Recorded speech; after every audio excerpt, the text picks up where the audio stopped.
Okay, we've just passed Sam Camp, going uphill, and we turn left into the parking area and snake our way across the parking area. And we have a chain. The sign here says Tiny Pond Shelter. Betty's gonna hop out and undo the chain.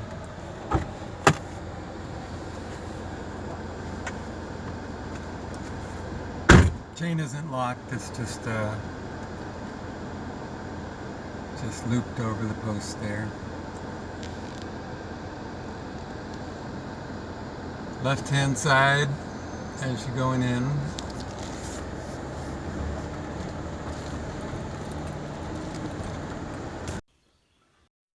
Coming up to the screen porch, a couple of eyes wired together. Undo the wire. Workbench outside the door. Key hanging on a screw in back of that leg. Knob keyhole. Yes, the key is bent. You didn't do it. This is the Chipmunk Hollow how-to video. And this is May of 2017. And I'm Jim Luckett, and down here is Betty McKenzie. So we're inside the cabin, and over here we've got the sink and the stove and the refrigerator. And although this looks like a hand pump, it's just being used as a stand. You can swivel it left and right to direct the water from sink A to sink B, and you turn the switch on here and the water comes out. Little electric pump. And turn it off. Okay, don't do the handle. Even though the pump don't work, the vandals didn't take the handle. In the sink, use dish pans. Don't fill the sink with water. It leaks a little bit. This cage is lowered over the stove when we're not here, using this rope that goes an eye up in the ceiling. Here's a handle to help you handle it. And watch out for this nail right here that always catches on, or anything hanging up here. And it just fits down around it. This is the secret compartment underneath the counter here. See how that's all finished off like it didn't exist behind there? But it just slides in there. And down here is a generator and vitamin D3 mouse poison and other good stuff like that. So, gosh, this slides in there. Hard to do one-handed while holding the camera. Okay, get that lined up like that, and then that piece slides in there like that. And now, if you were a thief, you would never know that there was a generator behind there. These are window quilts, and they operate with a cord here. You might have to help it down a little bit and raise it again. And then you pull it to the side and let it go. Light switches. There's a light switch here, funny little light switch on the outlet, and that turns on these under sort of valence lights, and also this big one. And if it's turned off at the chain, then that switch won't turn it on. Both switches have to be on it. It's not really wired as a three-way switch. Over here is a conventional looking wall switch, and that just does lights up there and there. And over here is a pull chain. You see where I am next to the stove. Pull that, and these lights along the window come on, and that also makes it okay. Those lights along the window come on. And how do we get this one over the table? We'll try the overhead. Okay, we're over by the radio, and there's a wall switch for the overhead.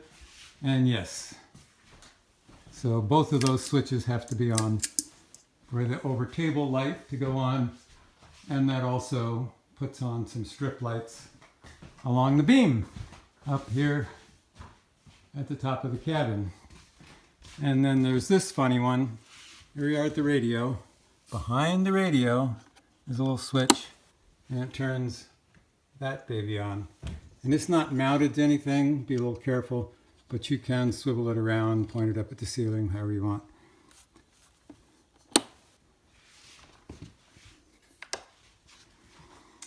All the electricity is just 12 volts, so it's not going to electrocute anybody if you did grab hold of the wires. More lights down here. Just right as you come in the door, this is the door to the outside. There's a light up there. And there's a chair under it in case you're short. And you need to get up there to get that switch.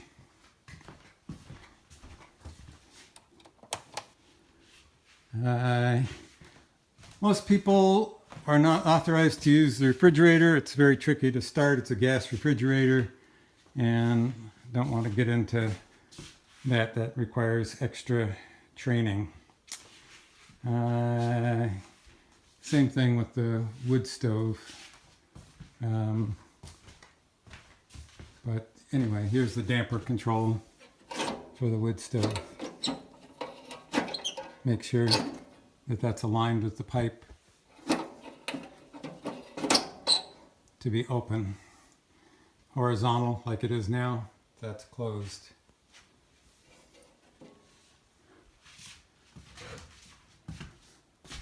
Okay, let's go upstairs. Oh, a vacuum. I'll show you how to use the vacuum. There are outlets around the cabin that look like cigarette lighter wheelies. There we go. Some of them still have caps on them. So plug that in.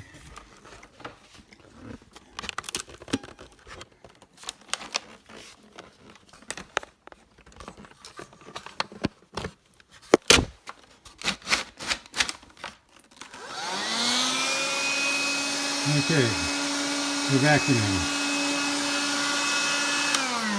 Okay, this is the power switch, and this is the funky, this has to go sideways in order to swivel the snout. And that's where you open up to get the dirt out. There's also a sort of a table lamp right here, this gooseneck lamp screwed to a hunk of lumber, and it has a cigarette lighter type plug, and you can plug that in, say, over here underneath the big windows, or where I just plug the vacuum in next to the stove, or underneath that window. You can see there's an outlet. Okay, going upstairs.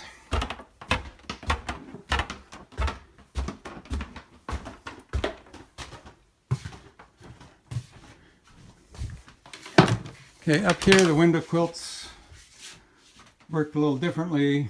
This is the low rent version of them.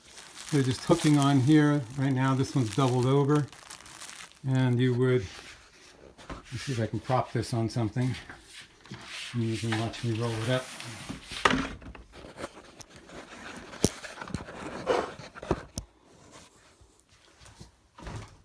Okay, after doubling it, You would hand roll it like this.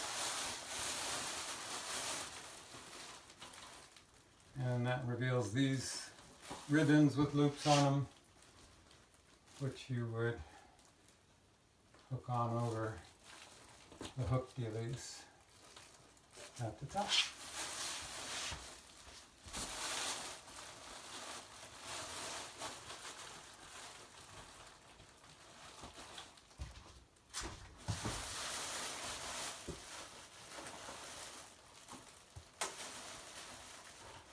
And they would keep falling off each time you did one. And when you last did, would fall off. Something about tightening up those ribbons and then it would be all right. Okay. So there's an upstairs window quilt that has been hand rolled up. You double it, roll it up, and hook it. Okay, in here is a hiding place. Go to the side of the bed, lift it up. Oh man, it's that heavy. Okay, and in here we keep valuables.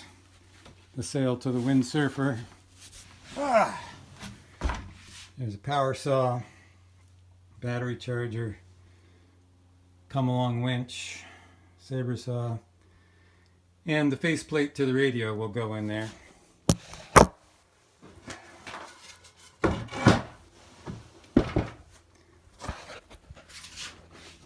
So I have propped open the bed, revealing the secret hiding place. This is the 12-volt battery that powers the cabin. It's charged by solar cells on top of the cabin. And just stay away from it, leave the plastic on top of it, and all should be well. The fuse is here. If you blew a fuse, this is the only fuse for the whole system. Okay.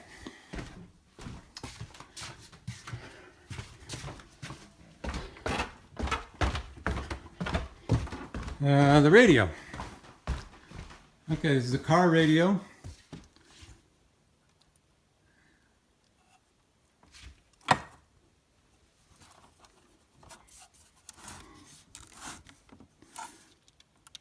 And we'll have to come back to the radio. I don't know. It's okay. Anyway, the faceplate is this button in the upper left. And that faceplate comes off, and then it's going to go up and hide in the bed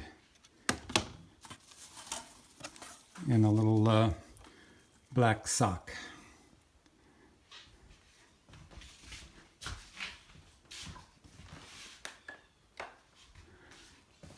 Go outside.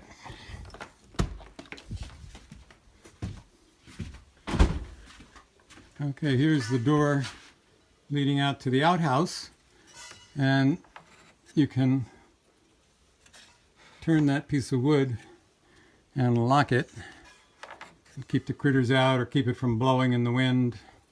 Definitely when you leave the place you want that closed because we don't want animals getting into the screen porch. This is a nifty convertible picnic table bench device. You see it's in two halves. Right now it's in bench mode. No, I'm sorry. Right now it's in table mode, but the two halves aren't put together. The releases for putting them into bench mode are right under there. There's one there and one here. And you just reach up in there and pull. And now it's like a park bench.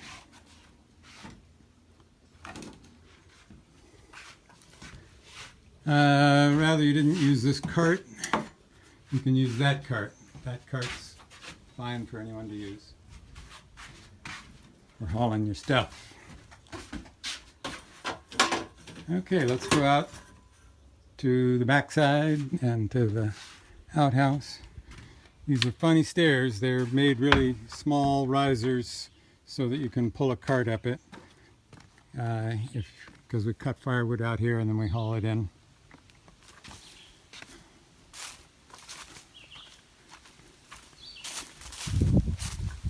Under this sheet of plywood is a hole, and in that hole we keep combustibles, volatiles, gasoline and propane.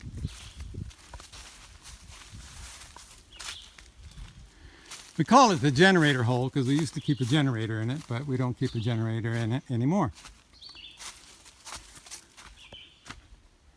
Here's the outhouse. There's plenty of toilet paper in the cabin and in a plastic tub, and there's also a coffee can for protecting the toilet paper. When you leave the toilet paper out here, you want to put an upside down coffee can over it so the critters don't eat the toilet paper. And periodically you can throw some wood ashes down into the pit.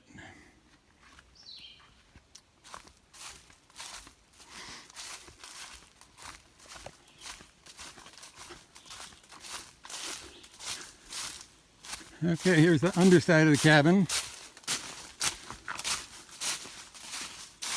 The propane tank is suspended on wires that go up to a fish scale inside so that we can see how much propane is left by just reading the weight on the scale.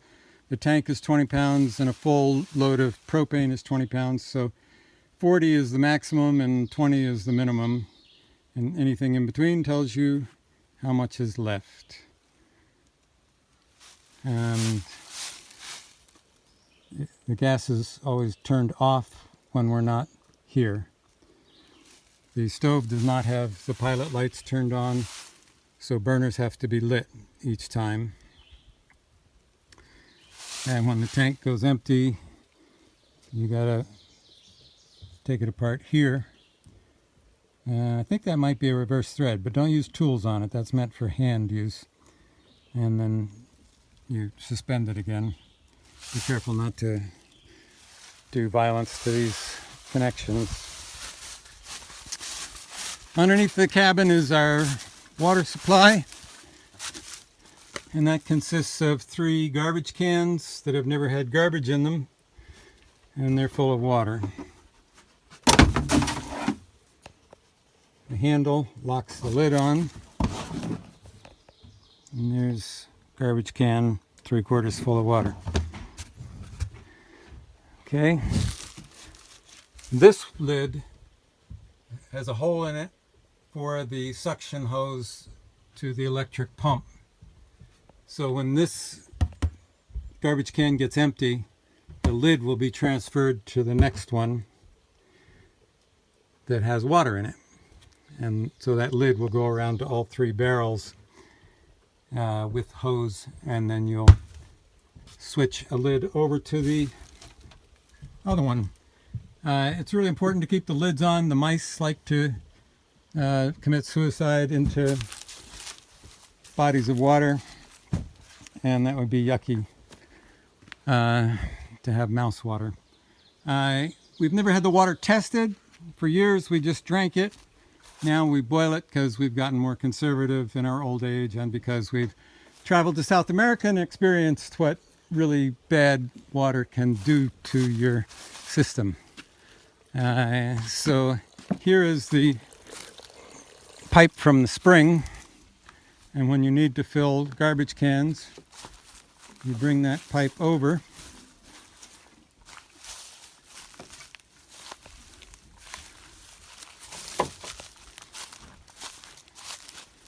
Bring that pipe over.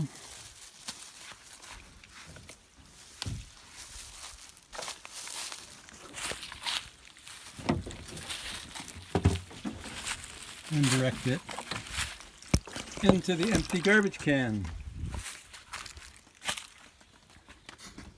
And these handles are real good for holding the hose while you're filling it.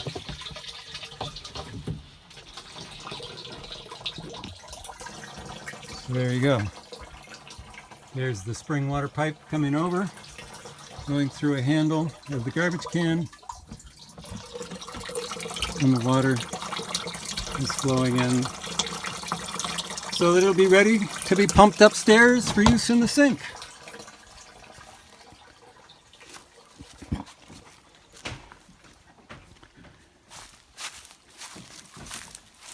This is the outflow from the pond, and anyone who wants to do us a little service and deepen it, that would be wonderful, because it keeps getting clogged up, and then the pond level will be too high.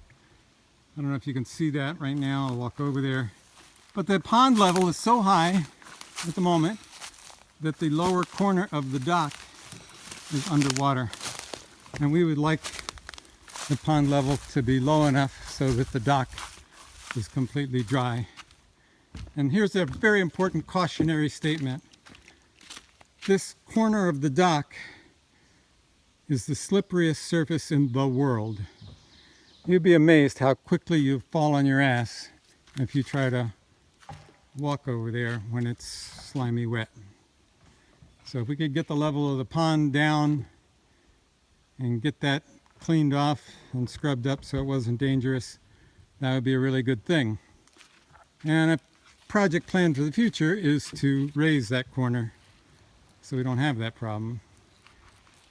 But we haven't done that yet. This is the old hot tub.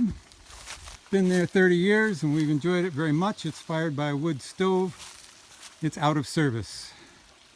We are not using the hot tub anymore until major repairs are effected to it. The canoe is available for your use either on the pond or down at the lake. Just wear your life jackets. Life jackets and paddles are inside. This is the walkway from the pond back into the cabin. Or if you're going to the water supply under the cabin, I advise you to walk to the end of this wooden walkway and then go around. This area in here has a lot of trip and slip hazards. If you try to take a shortcut and go straight, you may fall. And we've got a seep that has appeared underneath the cabin because this is a very wet year.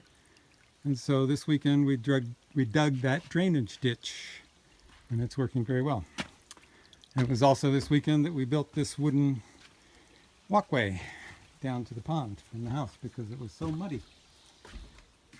You're welcome to use the swings. And walking up the path now to the car.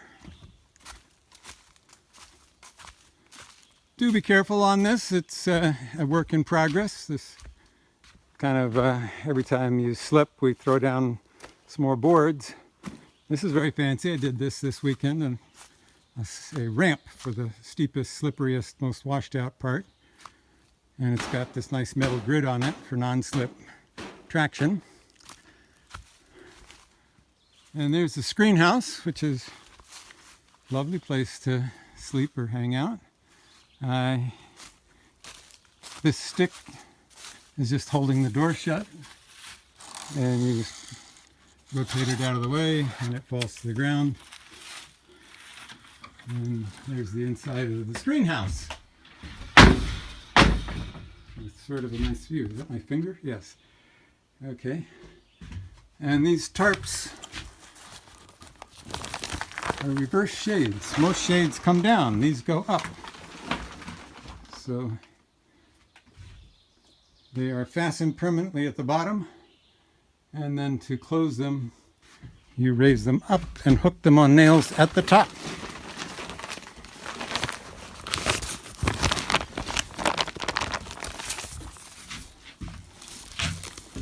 Except it's in bad shape at this corner, huh? Okay. That one's all right. So that's the screen house.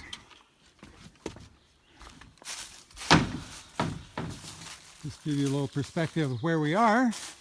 I know this video could be a little confusing. There's the pond, there's the cabin, there's the walkway to the cabin, there's the screen house.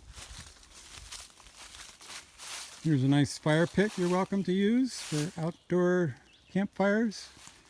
Decently level seating area there. This is a tent platform. This was the first structure we put on the land. My mother, my son, and I in 1986 or 7. And if you want to see the source of the water that's flowing into the pond and also into that pipe that fills the water barrels underneath the cabin, it's right here. You can see it's all wet here. Well, that pipe is going in right here. And it's covered by a piece of metal and a lot of leaves.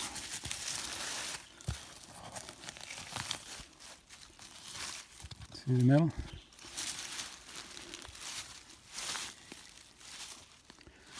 So that's kind of the highest point of this spring area.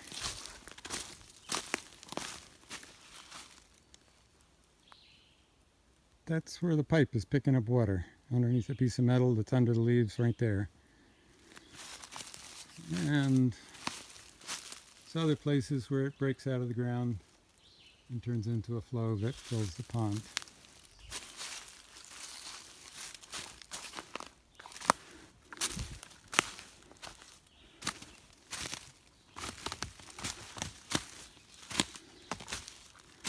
We were headed up to the car, but I keep thinking of things to add here. I didn't show you the solar panels, so I'm going to walk back.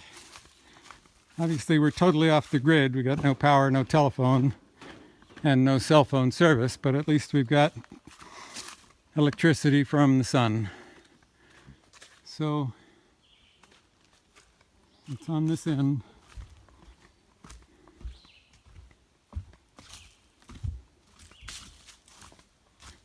And it's on a frame that tips. So that's the summer position. The panels are facing the sky. And then in the winter, we tip that up vertical. This is actually south, right into the hillside, so it's not great. But once the leaves are off the trees, we get our best solar by having that vertical, and also that way the snow does not cover it. Okay, up to the car. And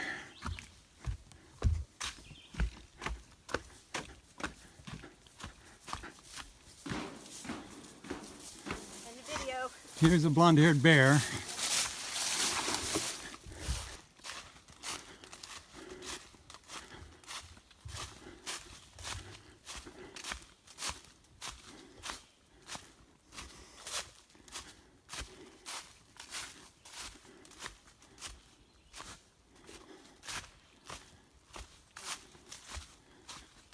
So this is as close as a car can get.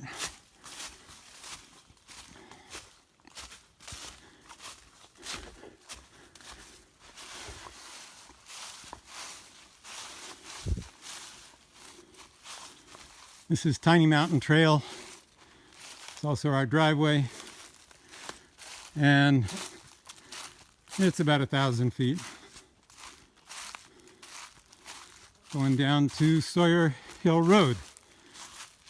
And the driveway snakes through the parking lot across the street from Salt Ash Mountain that Salt Ash Mountain staff parks in, but they are supposed to keep a driveway open between their cars so that we can get in and out. And we have a chain across the bottom. It's not locked. It's just looped over the post, and it has a white pipe over the chain so that nobody on a motorcycle or a snowmobile runs into it not seeing it. There's a turnaround area, so you can back up into there and go out again. If we have multiple cars here, we ask them to park as far up as possible to leave the turnaround okay. And there's another parking space here, just to the left. The road tends to be muddy in the left tire track as you're going out, right tire track as you're coming in. And so it's best not to use that tire track and try to cheat over a little bit to the downhill side, because that left tire track is acting also as a rain gutter. So there you have it. That's the Chipmunk Hollow how-to video. Thanks for watching. Hope you have a great time. The radio is a car radio. It hides under this cutout of a cardboard box. And there's another layer of security. It's a removable faceplate radio. And the faceplate is in a black sock made for the purpose in the secret compartment of the bed. You have to open the hinged cover of the bed and get the faceplate. You put this end of it in first, and then you push this side in and it clicks. If it doesn't light up right away, you push a button that's right here that's labeled SRC. That's source, and that turns it on, and then you can go through the various modes of disc player. It is a disc player. Tuner, which means the radio, or standby. To tune the radio, it's really weird. This is the volume control that you'll see here. You actually tip that volume control a little to the right or a little to the left. It doesn't look like it's a knob that would do that, but you push it to the right, you push it to the left, and that moves the stations along.